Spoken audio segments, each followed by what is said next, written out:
The autumn rain hammered against the tall windows of the Meridian, one of Manhattan's most exclusive restaurants, where a single reservation could cost more than most people earned in a week.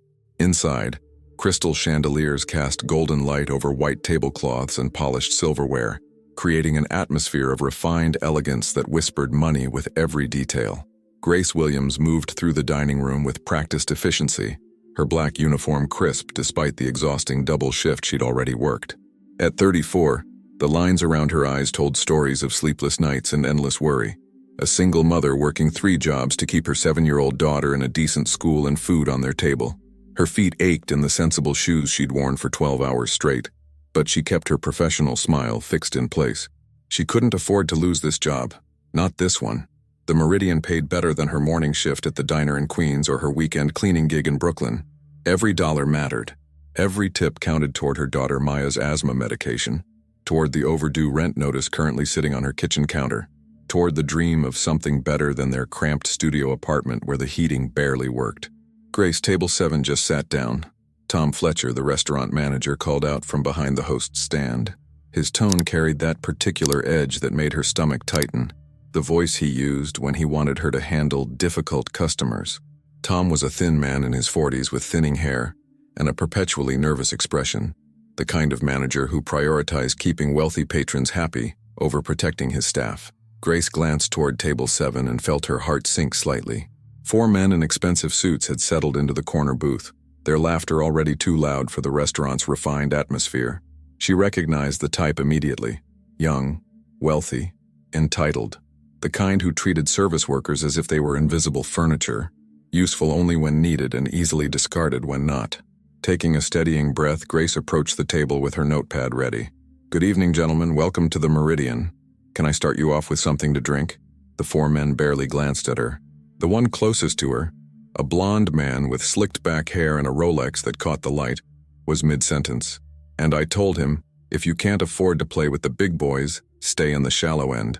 His companions erupted in exaggerated laughter. Grace waited, her smile unwavering.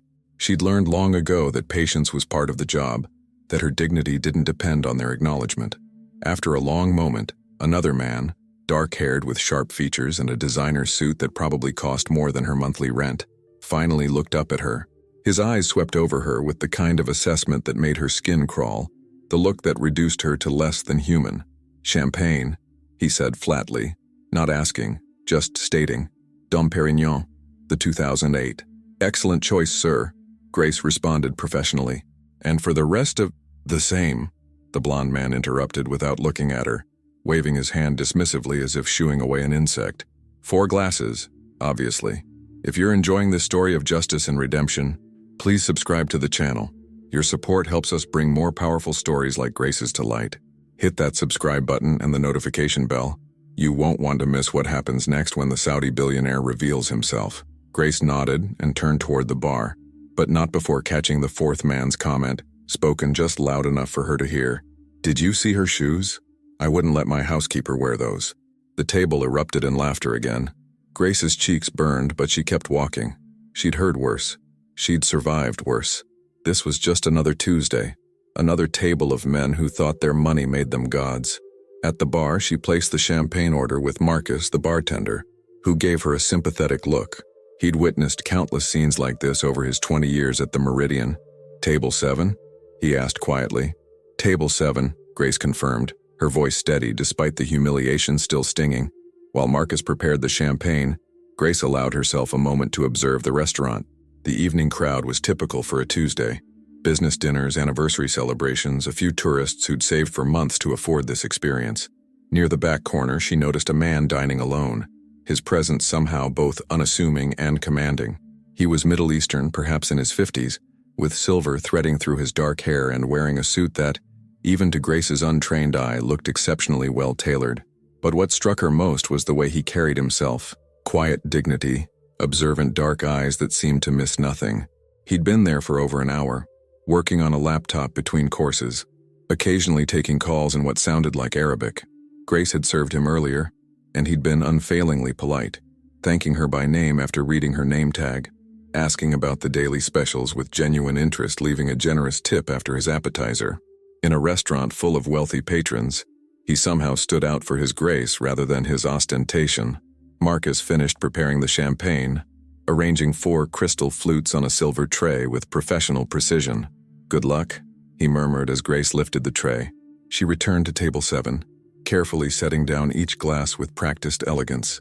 The men had moved on to discussing their latest business deals, speaking in the inflated language of those who'd never known real struggle.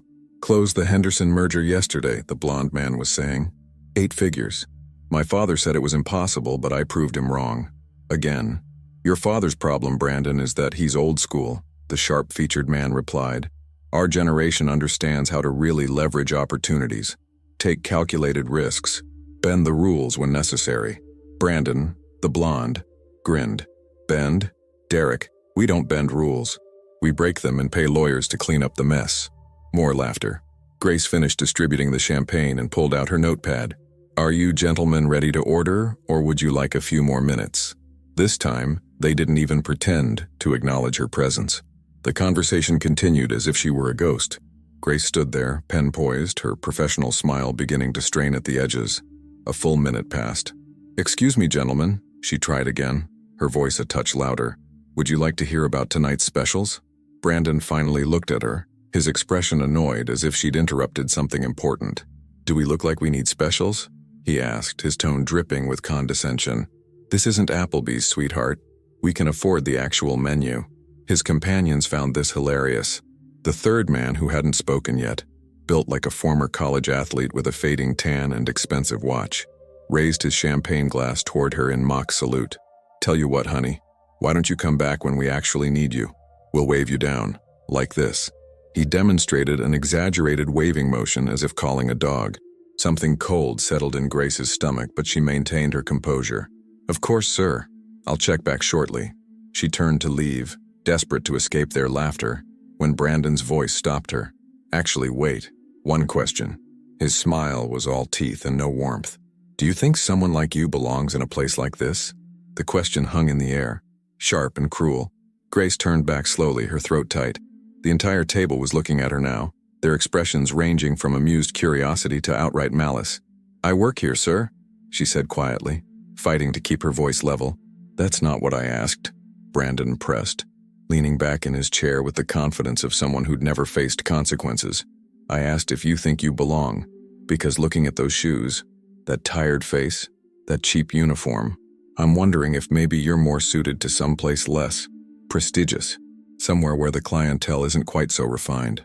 The fourth man, silent until now with dark eyes and a calculating expression, chuckled softly. "Brandon has a point. The Meridian has standards.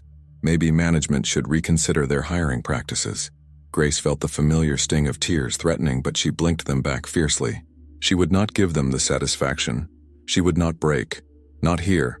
Not in front of them. She thought of Maya, waiting at their neighbor's apartment, doing homework, and hoping her mother would come home soon. She thought of the bills, the medication, the dream of something better. "I'll give you gentlemen some time with the menu," she managed, her voice barely above a whisper before turning away. Behind her, their laughter continued, words like sensitive and can't take a joke drifting after her like poison. Grace made it to the wait station before her hands started shaking. She set down her notepad and gripped the counter, forcing herself to breathe. In through the nose, out through the mouth. She'd gotten through worse. She could get through this. What she didn't see was the man in the corner booth setting down his phone, his dark eyes fixed on table 7 with an expression that had gone very, very cold. The evening was about to change in ways none of them could imagine. 15 minutes later, Grace returned to table 7 with a carefully reconstructed composure. She'd splashed cold water on her face in the staff bathroom, reminded herself that she'd survived worse than entitled rich men with cruel mouths, and repeated the mantra that had gotten her through countless difficult shifts. This is temporary. Everything is temporary. But as she approached the table, she could already hear that the men had moved from champagne to something harder. 3 empty bottles of Dom Perignon sat on the table, and they'd apparently ordered whiskey without waiting for her. Marcus had delivered it himself, shooting her an apologetic look as he'd passed. "Gentlemen," Grace said, her voice professionally bright, "are you ready to order your entrees?" Brandon looked up at her with glassy eyes, the alcohol clearly loosening whatever minimal filter he'd possessed earlier. "Oh, look who's back. We were just talking about you." Grace's stomach tightened, but she maintained her smile. I hope you've had time to review the menu. Our chef's special tonight is a pan-seared Chilean sea bass with...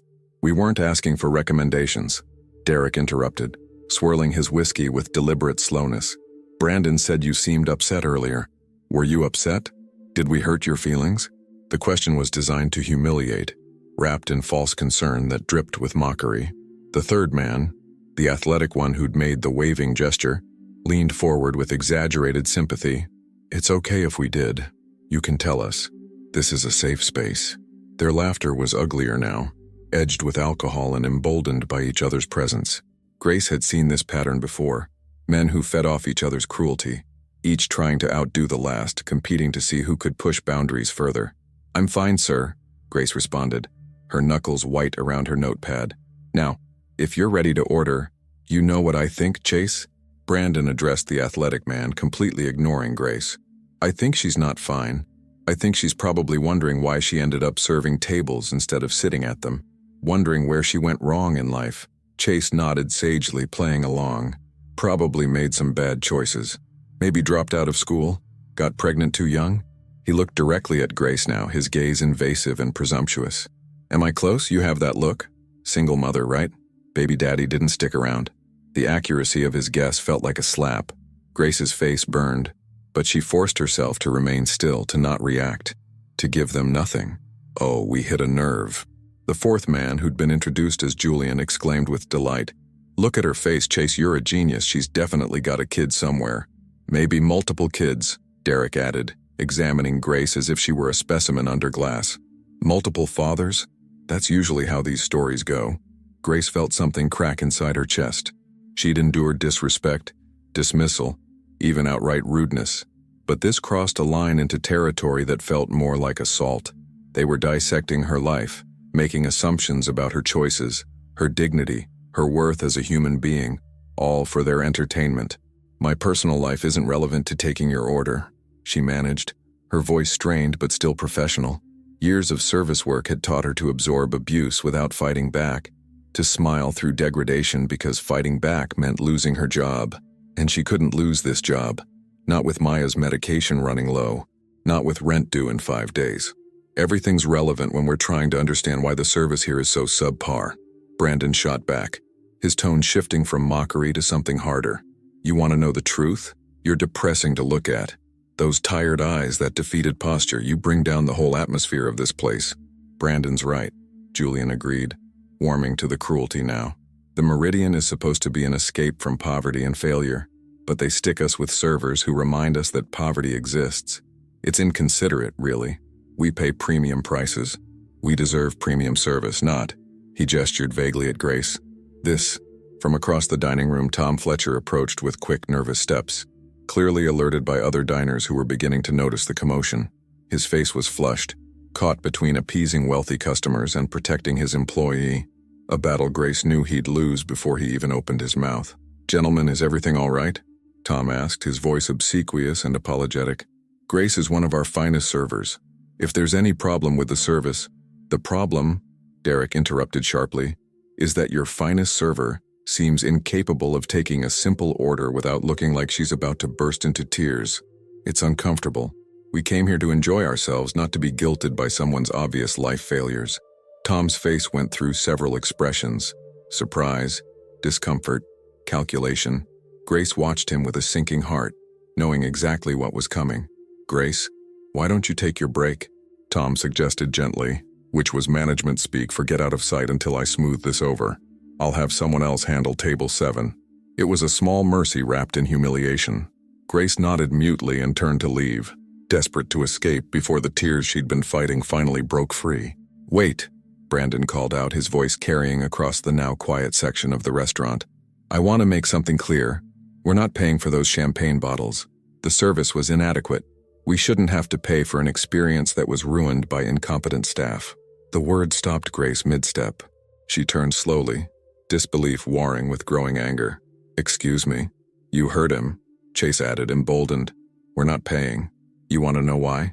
Because you don't deserve our money. You don't deserve to work here. And frankly, someone needs to teach you that when you're this much of a failure at life, you should at least have the decency to be invisible. The cruelty was breathtaking in its casual delivery. Around them, other diners had stopped eating, watching the scene unfold with expressions ranging from shock to carefully maintained neutrality. Grace stood frozen, her entire body trembling with the effort of containing emotions she couldn't afford to release. Tom stepped between Grace and the table, his hands raised placatingly. "Gentlemen, please, there's no need. The champagne is on the house. Consider it our apology for any dissatisfaction with—" "We don't want it on the house," Derek interrupted coldly. "We want her fired. Right now. In front of us. That's the only way this evening can be salvaged." The demand hung in the air like a guillotine blade. Grace felt her world tilting, the ground shifting beneath her feet. She looked at Tom, at his weak eyes and weaker spine, and saw him calculating the cost of 4 wealthy customers' displeasure versus 1 easily replaced server. "Tom, please," she whispered, hating the begging tone in her voice but unable to stop it. "I need this job. I have a daughter. I can't—" "Grace, we'll discuss this in the office," Tom said quietly, not meeting her eyes, which was answer enough. The 4 men at table 7 smiled like sharks scenting blood. They'd won. They'd taken a woman already struggling, already fighting to survive, and crushed her further simply because they could. Because it amused them. Because no one had ever taught them that power without compassion made them monsters. But what none of them had noticed, what none of them could have known, was that the man in the corner booth had been watching the entire exchange with darkening eyes. He'd set aside his laptop 10 minutes ago.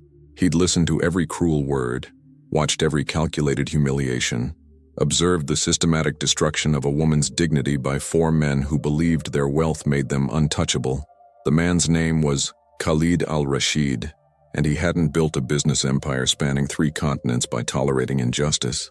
He hadn't survived the cutthroat world of international finance by backing down from bullies, and he certainly hadn't become one of the wealthiest men in the world by allowing cruelty to flourish unchallenged.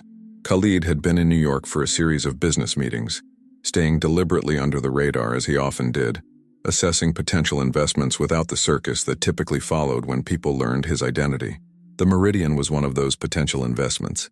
He'd been considering purchasing the restaurant chain for months, quietly evaluating operations, service quality, and culture. Tonight's display had told him everything he needed to know about several things. He'd watched Grace work all evening, her professionalism despite obvious exhaustion, her genuine warmth with other tables, the way she'd handled difficult customers with grace that lived up to her name. He'd also noticed the 4 men at table 7 from the moment they'd walked in, recognized their type immediately. Spoiled, entitled, cruel. The kind of men who mistook wealth for worth and power for virtue. When the mockery had begun, Khalid had felt an old, familiar anger stirring. The same anger he'd felt as a young man watching his own mother, a hotel housekeeper, endure similar treatment from wealthy guests who thought her invisible. His mother had cleaned their rooms, washed their sheets, scrubbed their toilets, and smiled through their condescension because she'd had no choice. Because she'd been raising 3 sons alone after his father's death, working 3 jobs just like Grace, fighting for dignity in a world designed to strip it away.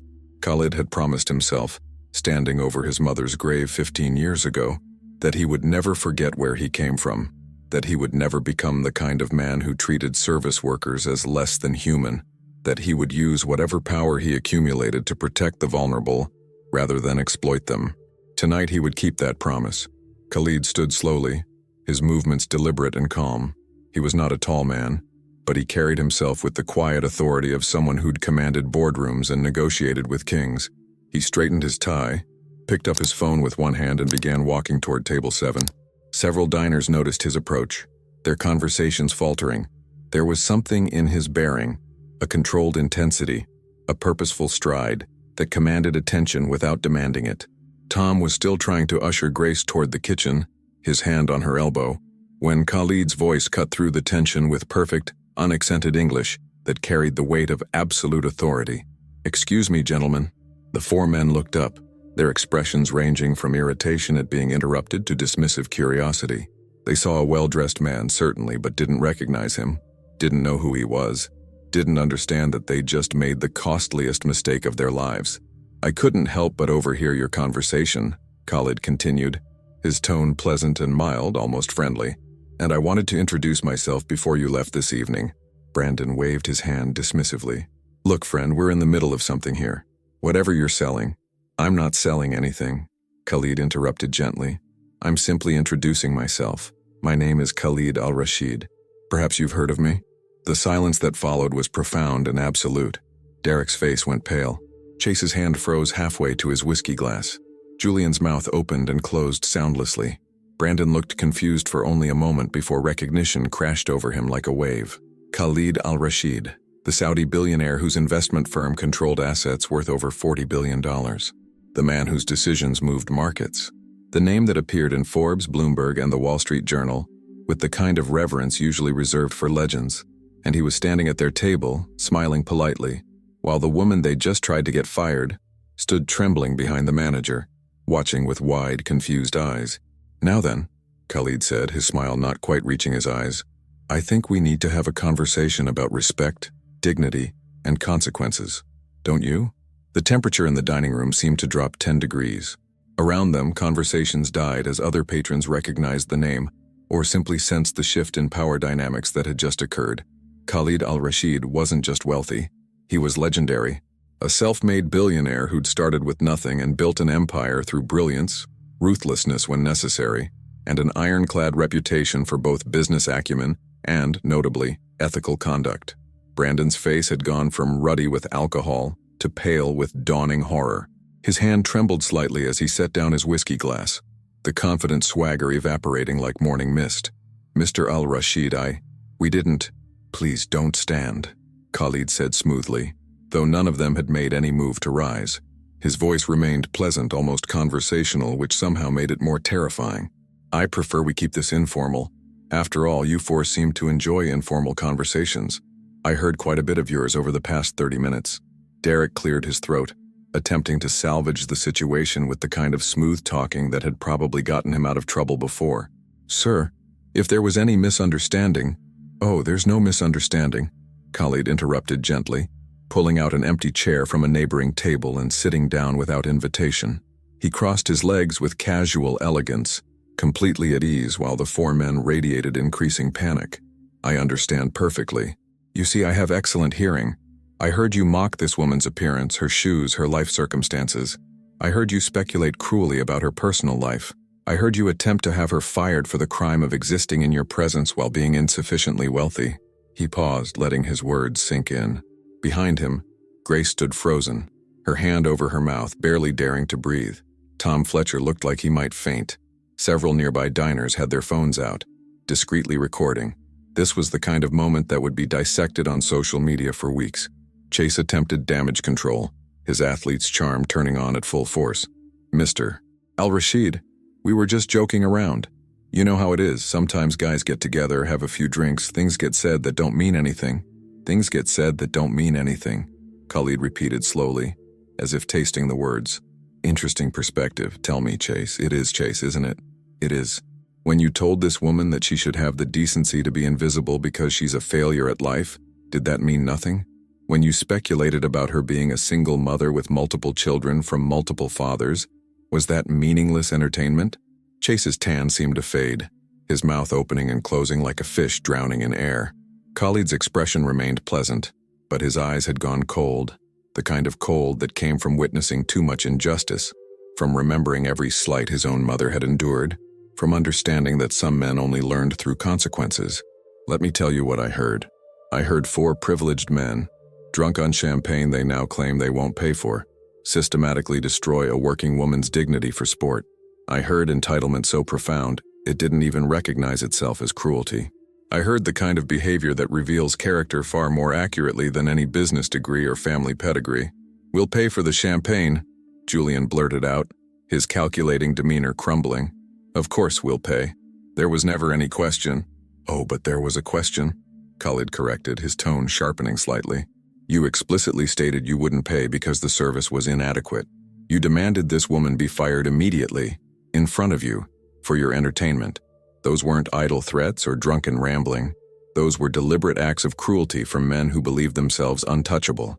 Brandon tried one more time, his voice taking on a pleading quality that would have been pathetic if it weren't so richly deserved.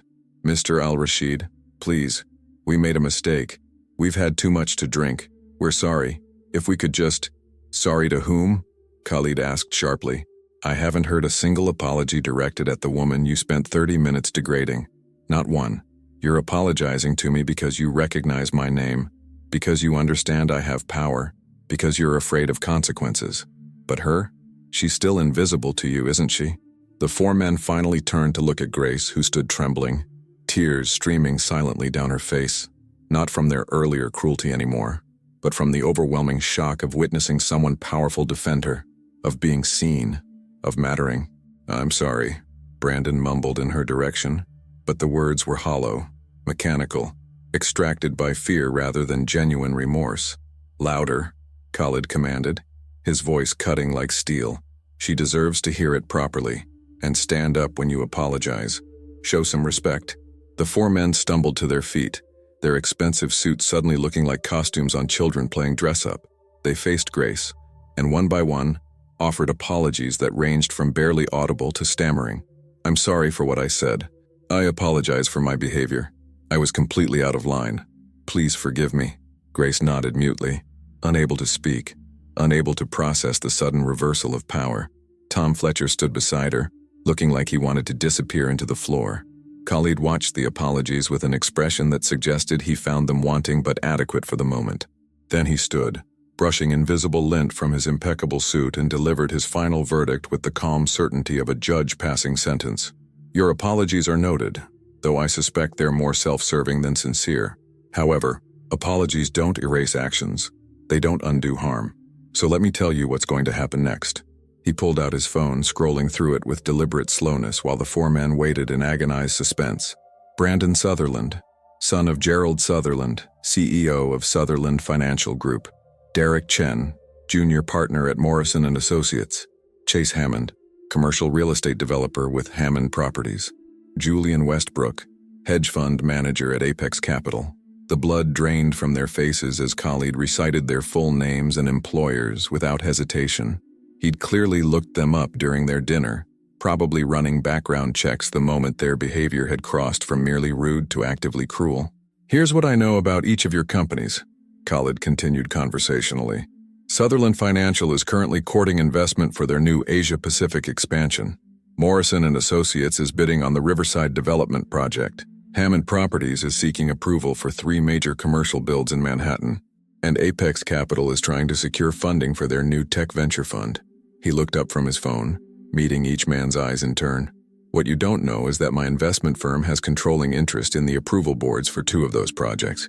We're the primary investor being courted by Sutherland Financial, and Apex Capital's funding, that was coming from Al Rashid Ventures, was being the operative word. The implications hit them like a physical blow.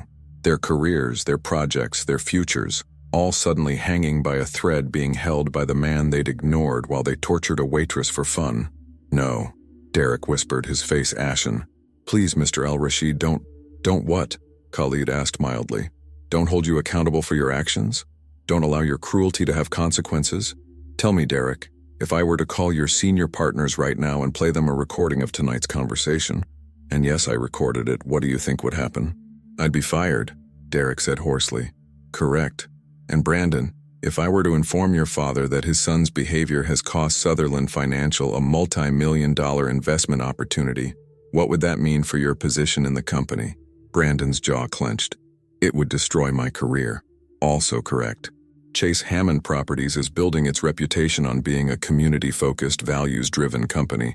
How would your behavior tonight align with those values?" Chase said nothing, his head bowed. "And Julian, Apex Capital prides itself on ethical investment practices. I imagine cruelty towards service workers for sport doesn't fit that image." The silence that followed was suffocating. Khalid let it stretch. Let them marinate in their fear. Let them understand viscerally what it felt like to be powerless before someone who held your fate in their hands. Let them feel a fraction of what they'd inflicted on Grace. Finally he smiled, a smile that didn't reach his eyes. "However, I'm not a cruel man. I don't believe in destroying lives for single mistakes, even grievous ones. So here's what's going to happen instead." He gestured to Tom Fletcher. "You, manager, come here." Tom approached like a man walking to his execution, which, in a sense, he was. Khalid turned to him with an expression of profound disappointment. "You were going to fire her, weren't you? This woman who's done nothing wrong, who's been nothing but professional despite enduring abuse.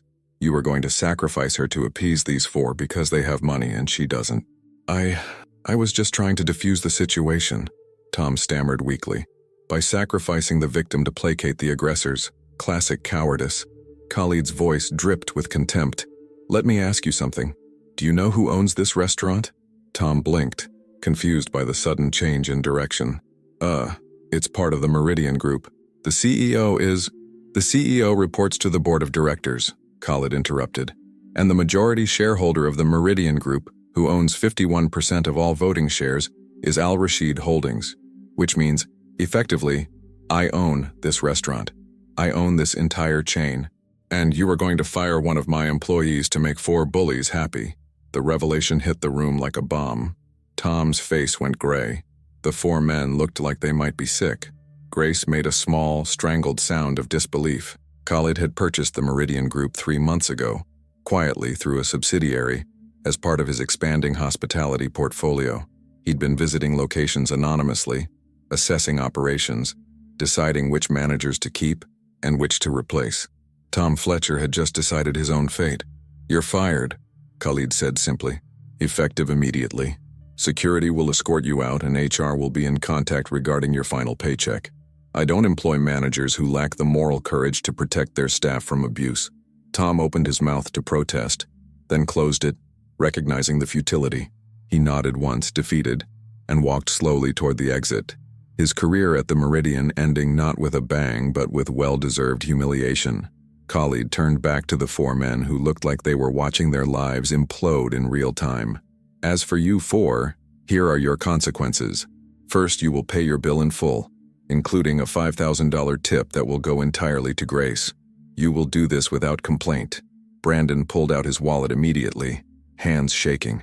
Second, each of you will write a formal letter of apology to Grace to be delivered within 24 hours. These letters will be genuine, thoughtful, and detailed.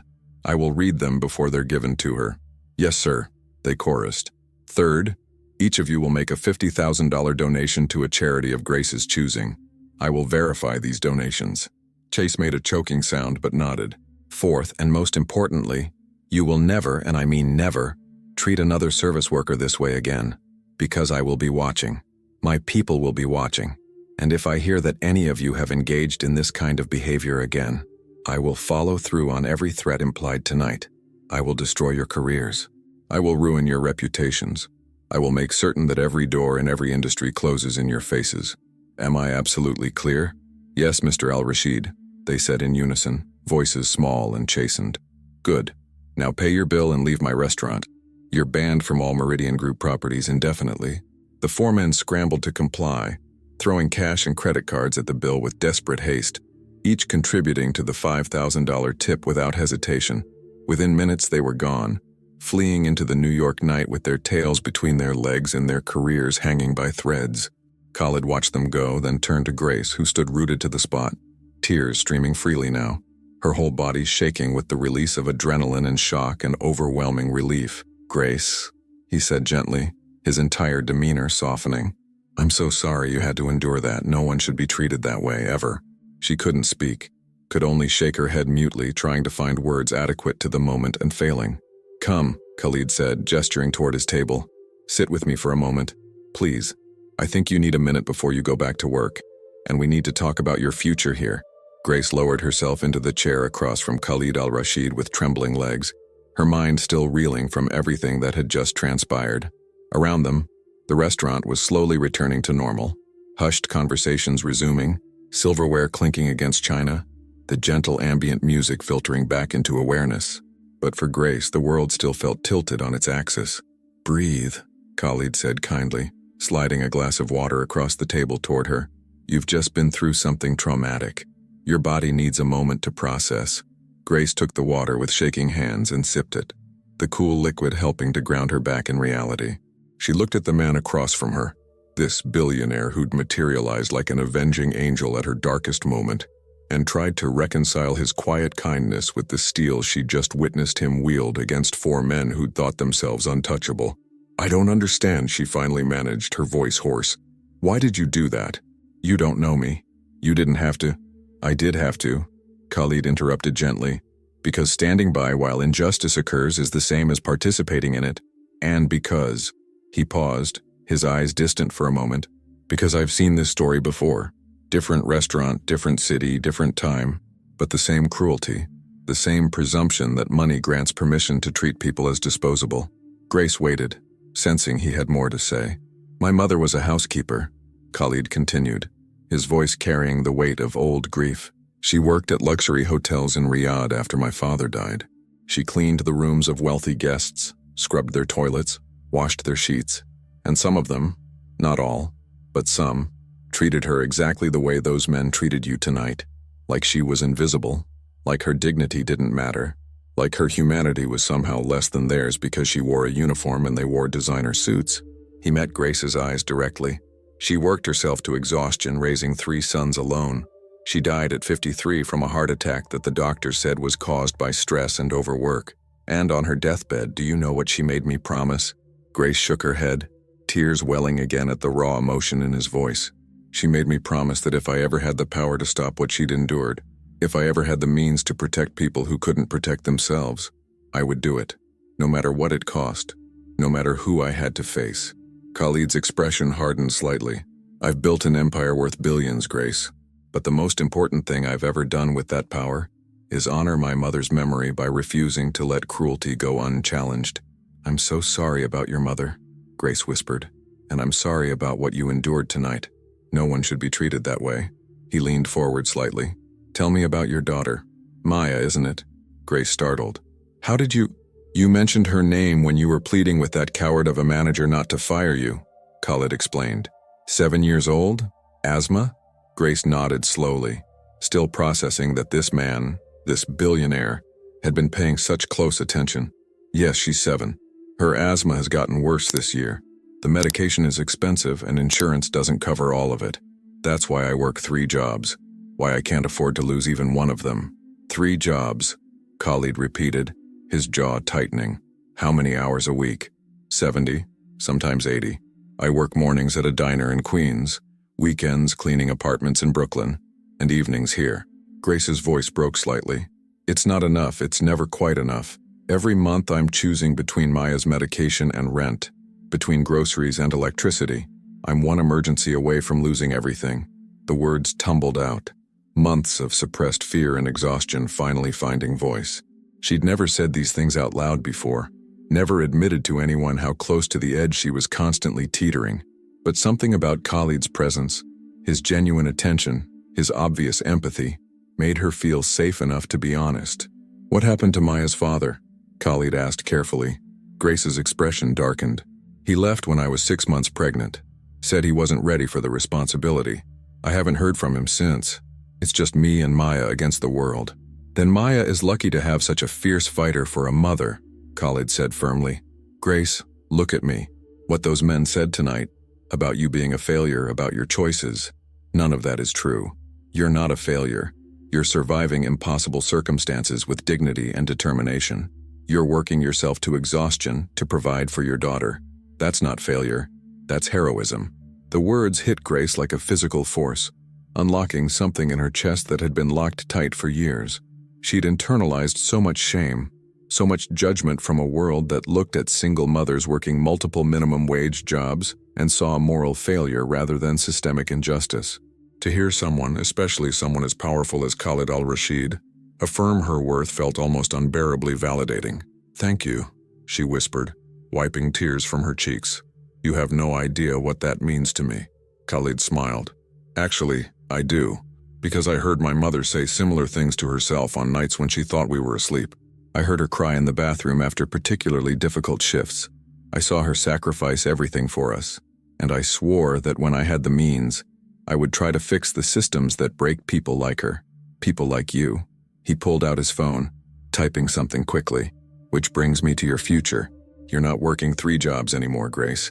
As of right now, you're fired from the diner and the cleaning company. Grace's heart stopped. What? But let me finish, Khalid said, holding up a hand. You're fired from those jobs because I'm offering you a different one. I need a director of staff relations for the Meridian Group, someone who understands what it's like to work in service, who has empathy for employees, who can identify problems like managers who value wealthy customers over staff dignity. The position pays $95,000 a year, plus full health insurance for you and Maya, and includes profit-sharing bonuses. Grace's mouth fell open. 95. That's not possible. I don't have a college degree, I don't have experience in... You have the most important qualification, Khalid interrupted. You care. You understand what service workers face because you've lived it.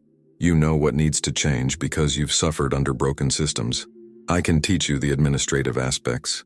I can't teach empathy or integrity. Those you already have in abundance.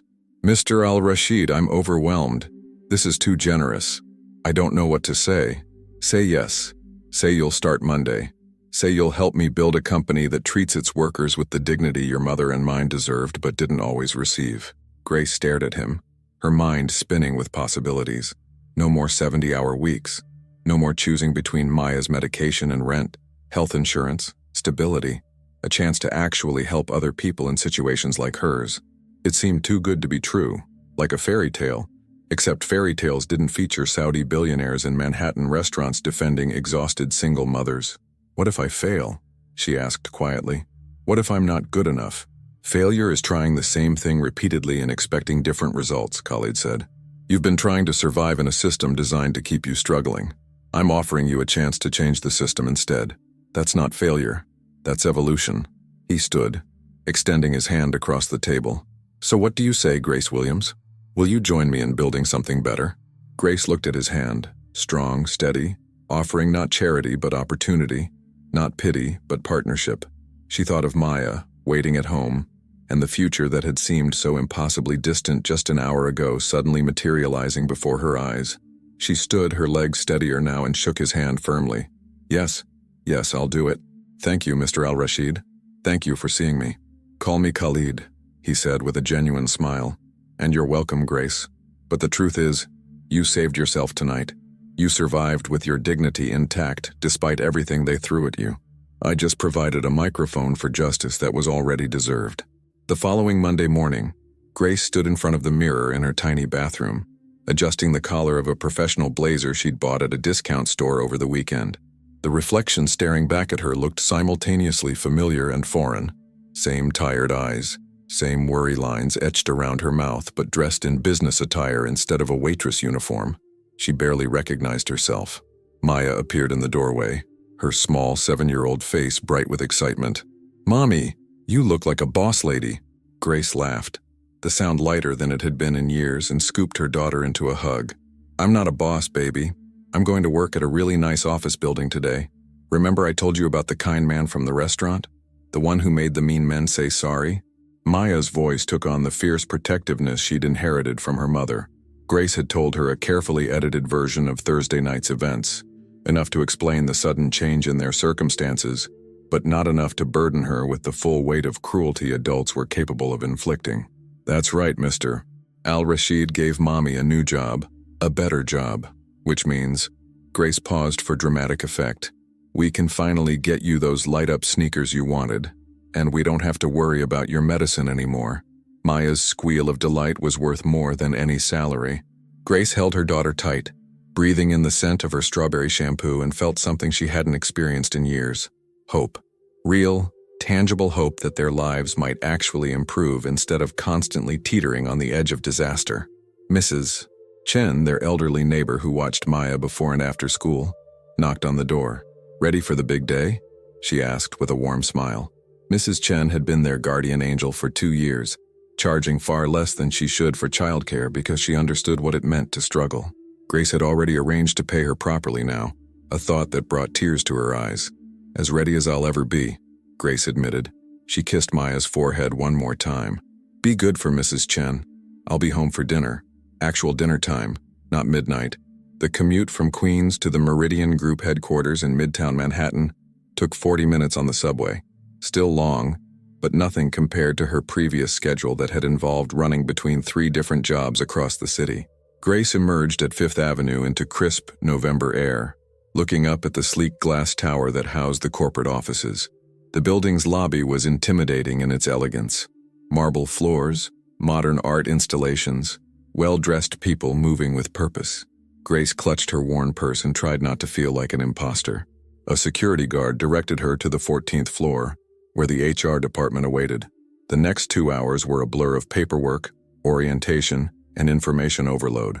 Sarah Martinez, the HR director, was a kind woman in her 40s who seemed genuinely pleased to meet Grace. "Mr. Al-Rashid personally called me about your hiring," Sarah explained as she processed Grace's employment forms.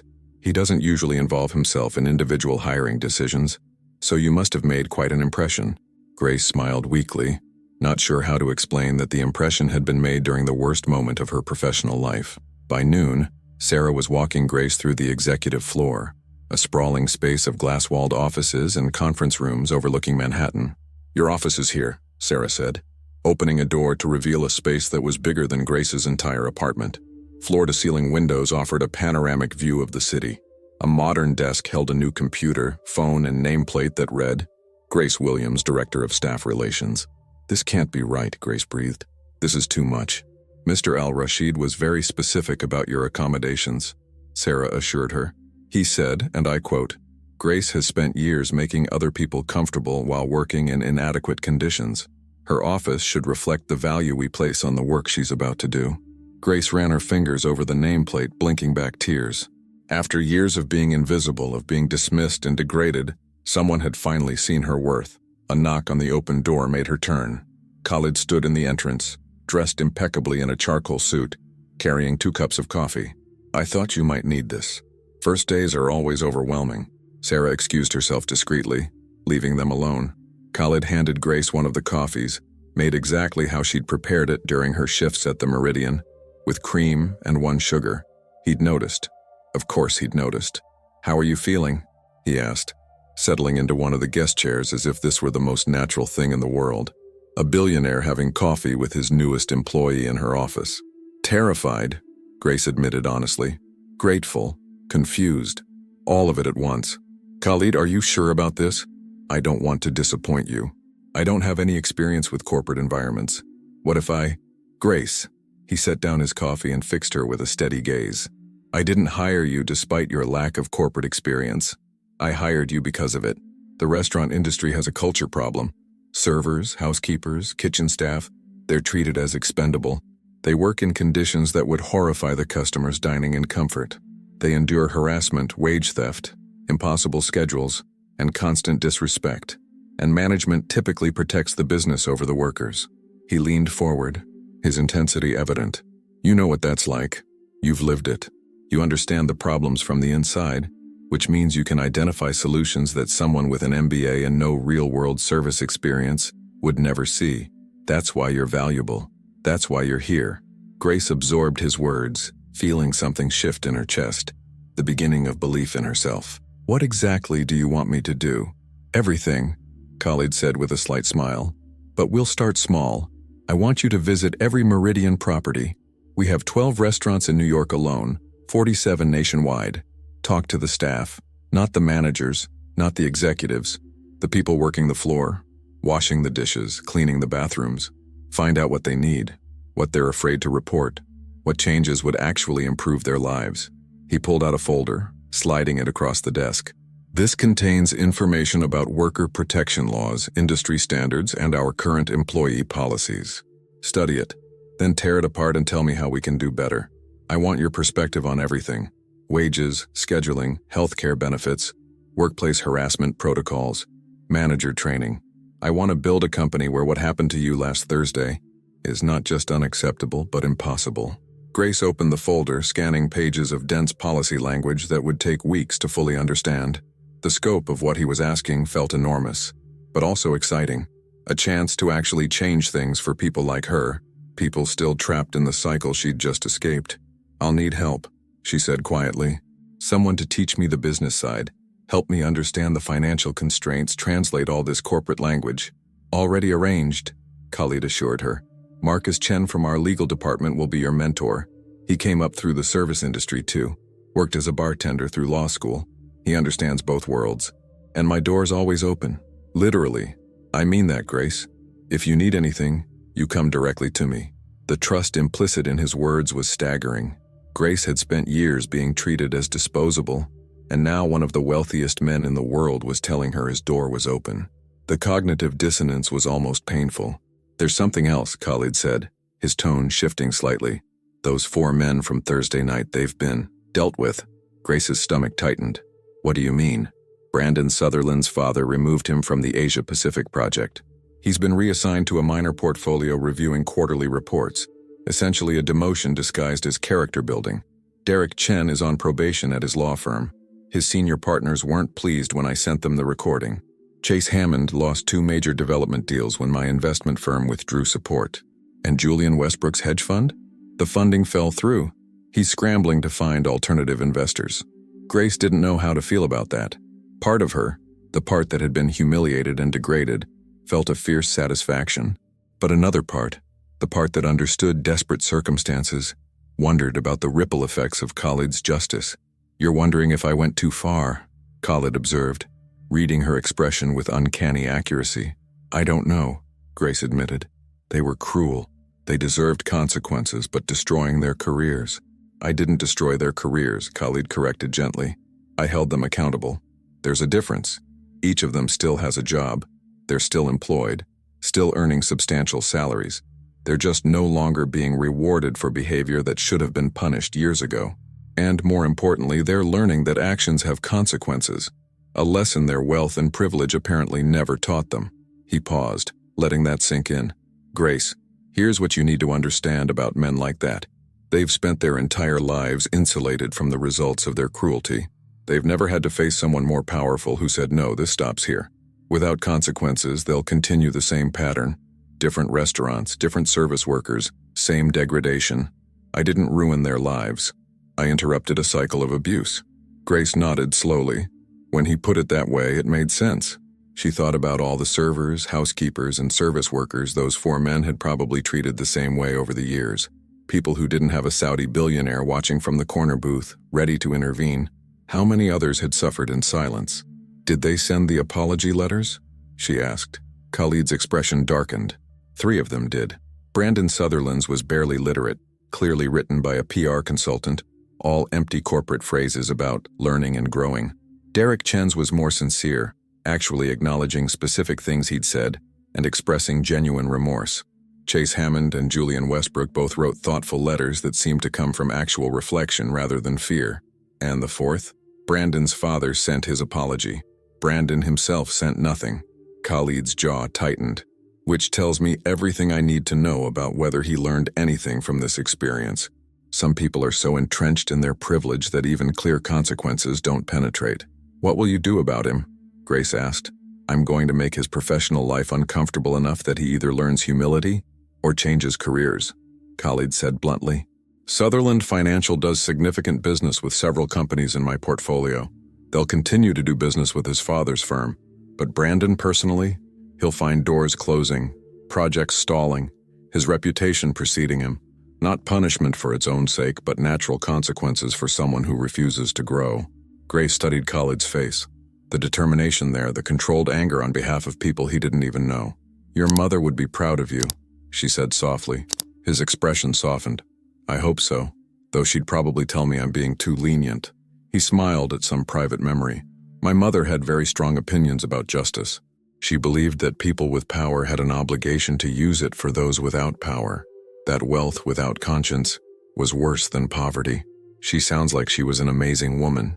"She was." Khalid stood, smoothing his suit jacket. "Which brings me to my final point. The charity donations, the 50,000 from each of those men. Where would you like the money sent?" Grace hadn't even thought about it. $200,000 to charity, money extracted as penance from men who'd tried to destroy her. The irony wasn't lost on her. "Split it," she decided.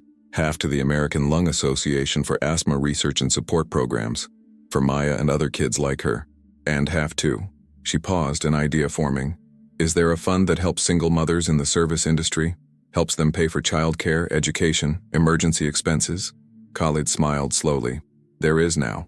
I'll have my foundation establish one in your name. The Grace Williams Fund for Service Industry Workers. All donations will go toward exactly what you described.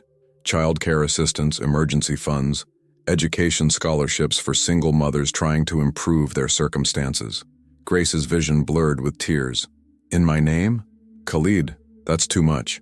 It's not nearly enough, he countered. You represent thousands of women working impossible hours for inadequate pay, trying to provide for their children while the system grinds them down. Your story matters, Grace. Your name on that fund will remind everyone who contributes exactly who they're helping and why it matters. He moved toward the door, then paused. One more thing. Maya's asthma medication, the expensive kind that insurance doesn't fully cover. I've arranged for the company insurance to cover it at 100%, and I've contacted a pediatric pulmonologist at Mount Sinai who specializes in childhood asthma. She's expecting your call to schedule a consultation, no cost to you.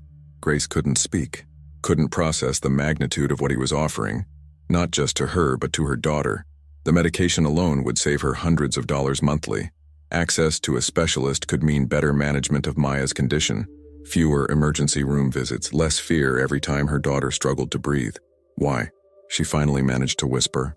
Why are you doing all this? Khalid met her eyes and she saw in them an old grief mixed with fierce determination. Because my mother spent her last years unable to afford proper health care. Because she died in a public hospital bed, surrounded by strangers when she should have had years left. Because I have the power to prevent that from happening to someone else's mother, someone else's daughter. Because if I don't use what I have to fix what's broken, then what's the point of having it? He opened the door, then looked back one final time. Welcome to the Meridian Group, Grace. I think you're going to change this industry, and I'm honored to watch it happen. After he left, Grace sat in her new office overlooking Manhattan, holding her coffee cup with trembling hands, and let herself cry, not from despair this time, but from overwhelming relief and gratitude, and the dizzying sensation of a life transformed. Her phone buzzed. A text from Mrs. Chen with a photo of Maya doing homework at the kitchen table, her inhaler sitting beside her notebook, a smile on her small face. Grace looked at her daughter's image, then out at the city spread before her, and made a silent promise. She would work harder than she'd ever worked before. She would learn everything Khalid was offering to teach her. She would become the advocate that service workers needed, the voice for the invisible and the exploited. She would honor this second chance by using it to create opportunities for others still trapped where she'd been just 4 days ago. The chapter of her life where she was powerless had ended. The chapter where she had agency, where she could actually change things, was just beginning, and she was ready. 6 months later, Grace stood in the private dining room of the Meridian's flagship location, surrounded by over 50 service workers from restaurants across the Meridian Group.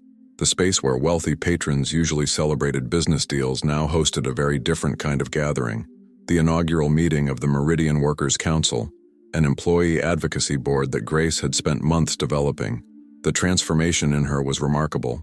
The exhaustion that had carved lines into her face had eased, replaced by confidence earned through hard work and genuine success. She'd cut her hair into a professional style, wore a tailored navy suit that actually fit properly, and spoke with the authority of someone who knew her voice mattered. Thank you all for being here, Grace began, her voice steady and clear.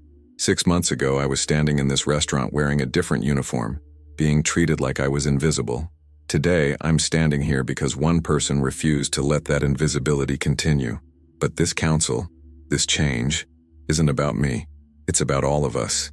Around the table sat servers, dishwashers, hosts, bartenders, housekeeping staff, people whose faces told stories similar to Grace's. Maria, a single mother from the Brooklyn location who'd been working 70-hour weeks. James, a college student juggling 2 jobs to pay tuition. Sandra, a grandmother working past retirement age because Social Security wasn't enough. Each of them had responded to Grace's invitation to help reshape the company's policies from the inside. Over the past 6 months, Grace had visited every Meridian property, often multiple times. She'd sat in break rooms and back offices, listening to stories that management never heard. She documented wage theft, scheduling abuse, sexual harassment that went unreported because workers feared retaliation, unsafe working conditions that violated health codes but were ignored because fixing them cost money. The data she'd compiled was damning, a comprehensive indictment of an industry that prioritized profit over people. But rather than simply presenting problems, Grace had developed solutions, working with Marcus Chen and other experts to create policies that balanced business needs with worker dignity. The proposals before you represent months of research and collaboration, Grace continued, distributing folders to each council member, fair scheduling practices that give you 2 weeks' notice instead of day of changes, mandatory break periods that actually get enforced, an anonymous reporting system for harassment that goes directly to an outside firm, not to your manager, affordable health insurance that covers your families, not just you, and most importantly, a living wage. That last phrase drew murmurs of disbelief. James raised his hand tentatively. Ms. Williams, I don't mean to be rude, but companies don't just give living wages because it's the right thing to do. What's the catch? Grace smiled, appreciating his skepticism. It was earned through experience. The catch is that we have to prove it works. Mr. Al-Rashid has approved a pilot program for 3 locations. We implement all these changes, track productivity, employee retention, customer satisfaction, and profit margins. If the data shows that treating workers well is also good business, which I believe it will, we expand to all properties nationwide. And if it doesn't work? Sandra asked, her weathered face skeptical. Then we adjust until it does, Grace replied firmly. But we're not going back to the old way, that's non-negotiable. Mr. Al-Rashid didn't buy this company to perpetuate exploitation. He bought it to prove that ethical business practices and profitability aren't mutually exclusive. The meeting continued for 2 hours, with passionate discussion, tough questions, and cautious hope. Grace had learned that change was slow, that people who'd been beaten down by systems didn't trust promises easily, and that rebuilding faith required consistent action over time.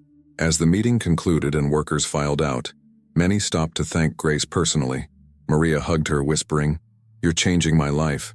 My daughter asks if I can come to her soccer games now. I've never been able to say yes before." After everyone left, Grace found Khalid waiting in the main dining room, sitting at the same table where everything had changed 6 months ago. The symmetry wasn't lost on either of them. "How did it go?" he asked, gesturing for her to sit. "Better than expected," Grace admitted, settling into the chair across from him. The same position she'd been in that transformative night, but everything different now. They're cautiously optimistic. They want to believe things can change, but they've been disappointed too many times to fully trust yet. "Trust is earned," Khalid agreed. "We'll earn it through consistent action. Grace, I've been reviewing your proposals. They're excellent. Comprehensive, realistic, grounded in actual worker needs, rather than theoretical ideals. The board meets next week to approve the pilot program. I don't anticipate any issues." Grace felt a surge of pride mixed with nervousness. The board of directors were wealthy investors primarily concerned with returns. Convincing them to prioritize worker welfare would be her biggest challenge yet. "I've prepared a presentation," she said. "Data showing that companies with better worker satisfaction have lower turnover, higher productivity, and better customer reviews. I can prove that this is good business, not just good ethics." "I know you can," Khalid said with quiet confidence. "You've exceeded every expectation I had, Grace. You've become an extraordinary advocate." Before she could respond, the restaurant's front door opened, and Tom Fletcher walked in. Grace stiffened, recognizing the former manager who'd been prepared to sacrifice her to appease cruel customers. She hadn't seen him since the night he'd been fired. Tom spotted them and froze, clearly considering leaving. But after a moment, he approached with hesitant steps, his face showing months of humility that hadn't been there before. "Mr. Al-Rashid, Ms. Williams," he said formally, his voice lacking its former obsequious quality. "I don't want to interrupt. I just came to. I owe you both an apology. A real one." Khalid gestured to an empty chair. "Sit." Tom sat, looking uncomfortable but determined. "Ms. Williams, what I did that night was cowardly and wrong. I prioritized keeping wealthy customers happy over protecting you from abuse. I told myself I was just managing a difficult situation, but the truth is, I was choosing money over morality. I'm deeply sorry." Grace studied him, looking for insincerity, and finding only genuine remorse. "What have you been doing since you left the Meridian?" "Working as a server," Tom admitted, his cheeks flushing. "At a diner in Queens, actually. The owner gave me a chance despite my firing, and I've learned more about this industry in 6 months of serving tables than I did in 10 years of management. I've learned how exhausting it is, how customers can be cruel, how managers often fail to protect their staff. I've learned everything I should have understood before but was too privileged and sheltered to see." "Why are you telling us this?" Khalid asked, his tone neutral. "Because I heard about the Workers' Council, about the changes Ms. Williams is implementing, and I wanted to say that what you're doing matters. It would have mattered to me, back when I was hiding in the manager's office from difficult customers instead of supporting my staff. It matters to my coworkers now, who are struggling the way Ms. Williams struggled. Tom pulled out an envelope, sliding it across the table to Grace. I also wanted to give you this. It's not much, just $500. I know it doesn't come close to compensating for what you lost in tips that night, or the emotional damage I contributed to. But it's what I can afford from my server wages, and I wanted you to have it. Grace opened the envelope, seeing 5 crisp $100 bills. The gesture was unexpected and genuinely moving. Not because of the amount, but because Tom had earned it the same way she once had, serving tables and dealing with difficult customers, learning empathy through experience rather than abstract theory.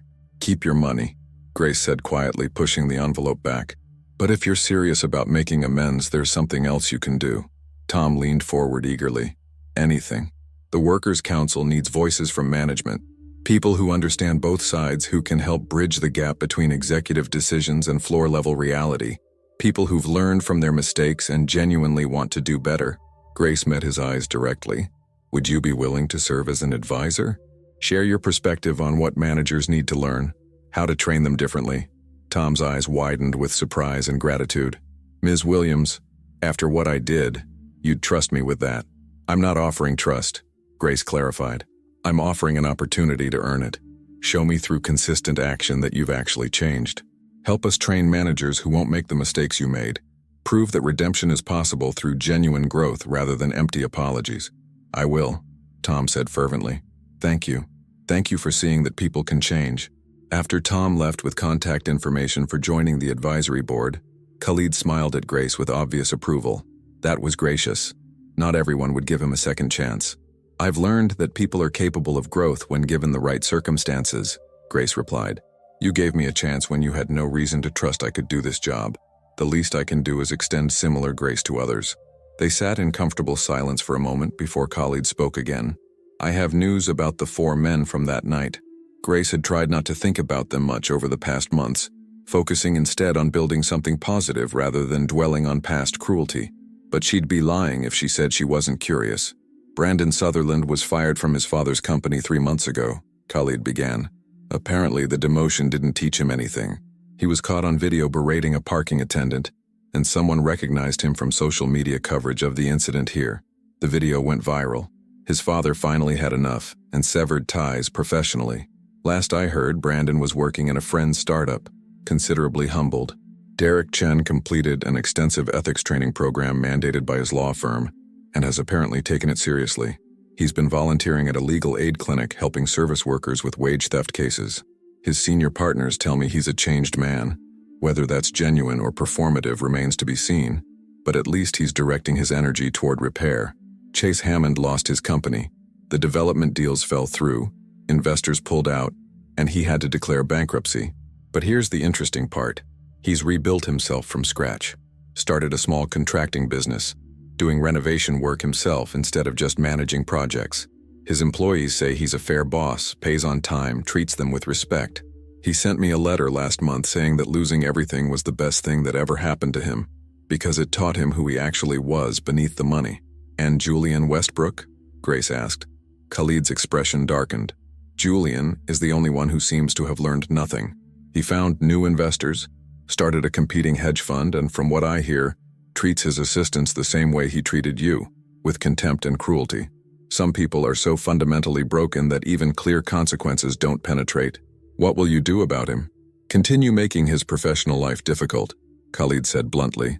I can't change his character, but I can limit his influence. Companies in my portfolio won't work with him. My network knows to be cautious. He'll have a career, but a constrained one. Proportional consequences for refusing to grow.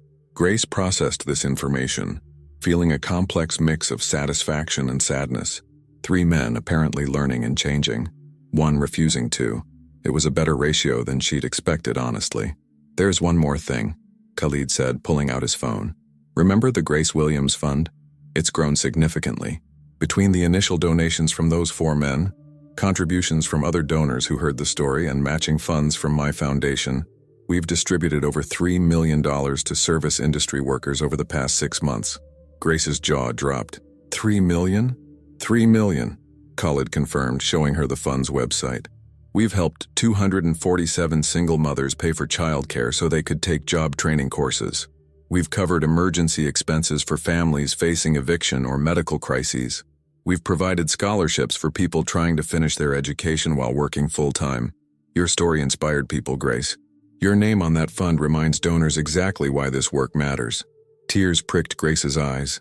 She thought about those 247 mothers, women like her who'd been drowning, suddenly thrown a lifeline, women who could now imagine futures beyond mere survival. I want to meet them, Grace said suddenly. The recipients. I want to hear their stories, understand their needs, make sure the fund is actually serving them effectively.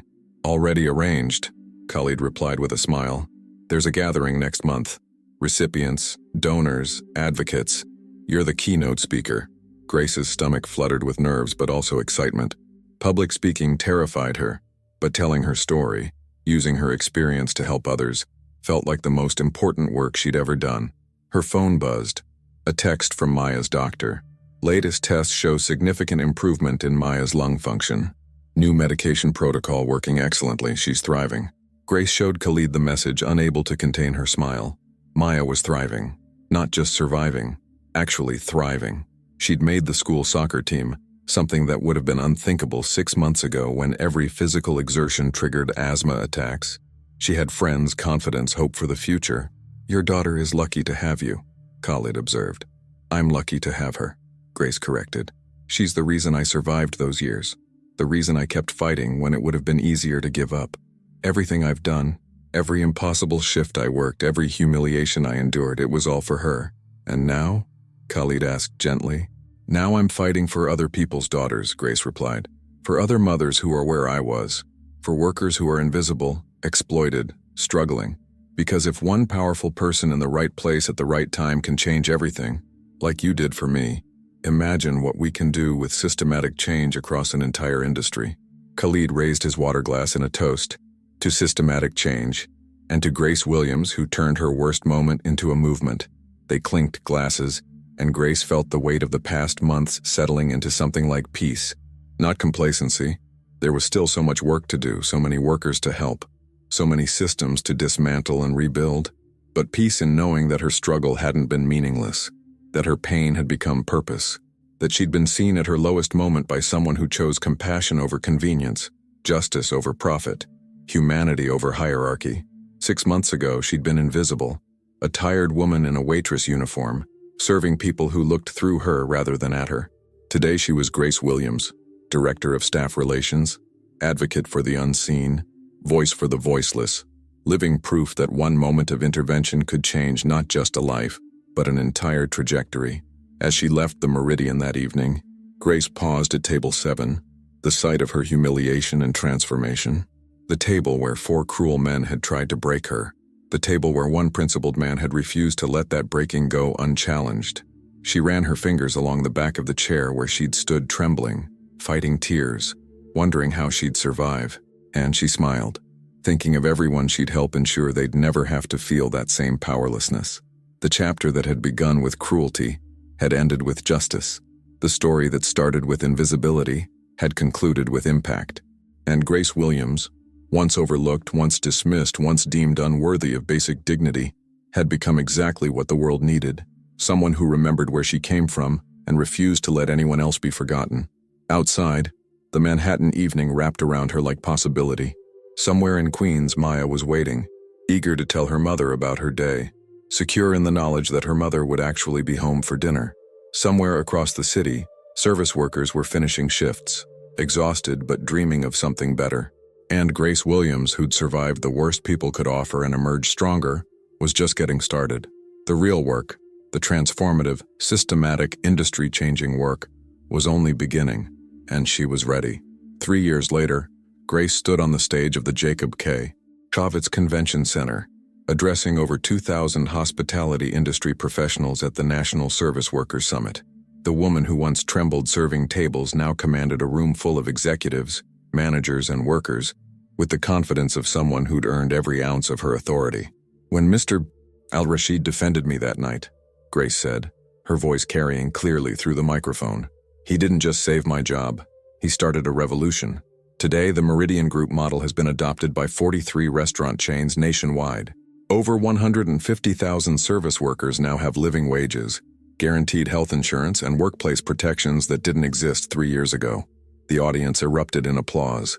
In the front row, Khalid sat beside Maya, now 10 years old, healthy and vibrant, wearing her mother's old waitress name tag as a reminder of where they'd come from.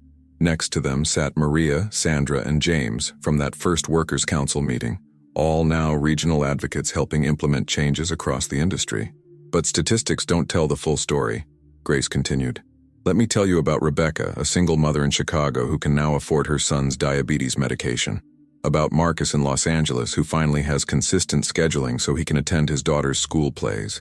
About Jennifer in Miami, who reported sexual harassment without fear of retaliation and watched her abuser face actual consequences.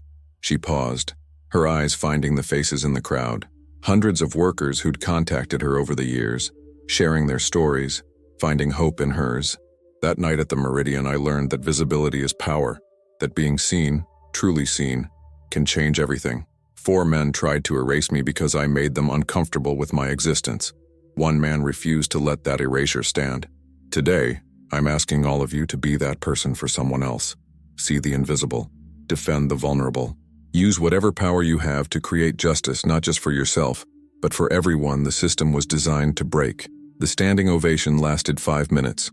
Afterward, as Grace descended from the stage, Tom Fletcher, now a successful trainer who taught ethical management practices, embraced her warmly. Your mother would be so proud, he said. Derek Chen, who'd rebuilt his legal career by specializing in worker advocacy, shook her hand. You changed my life, Ms. Williams. Thank you for giving me the chance to become someone better. Even Chase Hammond had shown up, his contracting business now employing 75 people, all with fair wages and respect. I tell your story to every new hire, he said quietly, as a reminder of who I never want to be again. As the evening wound down, Grace found Khalid on the convention center balcony looking out over the New York skyline. She stood beside him in comfortable silence. 2 people who'd met in crisis and built something extraordinary together. My mother would have loved you, Khalid said softly. She always said that the measure of a person wasn't what they achieved when things were easy, but who they became after being broken. I wasn't broken, Grace replied, her voice firm. I was being tested, and I passed because you refused to let me face that test alone. Below them, the city glittered with possibility. Millions of lives intersecting, thousands of stories unfolding, countless moments where someone might choose cruelty or compassion, invisibility or advocacy, silence or justice. Grace thought about that night 3 years ago, about standing at table 7 wondering if she'd survive. She thought about every worker still fighting that same battle, still wondering if anyone saw them, if anyone cared. And she smiled, knowing that because of what started in one restaurant on one terrible, transformative night, thousands more people would never have to wonder if they mattered. Because they did. They always had. Someone just needed to be brave enough to say so. Thank you for following Grace's incredible journey from invisibility to impact. Her story reminds us that justice is possible when people with power choose compassion, and that one person's courage to stand up can create ripples that change countless lives. If this story moved you, please share it so others can be inspired by Grace's transformation and Khalid's principled stand against cruelty. Remember, everyone deserves dignity, everyone deserves to be seen, and everyone has the power to make a difference.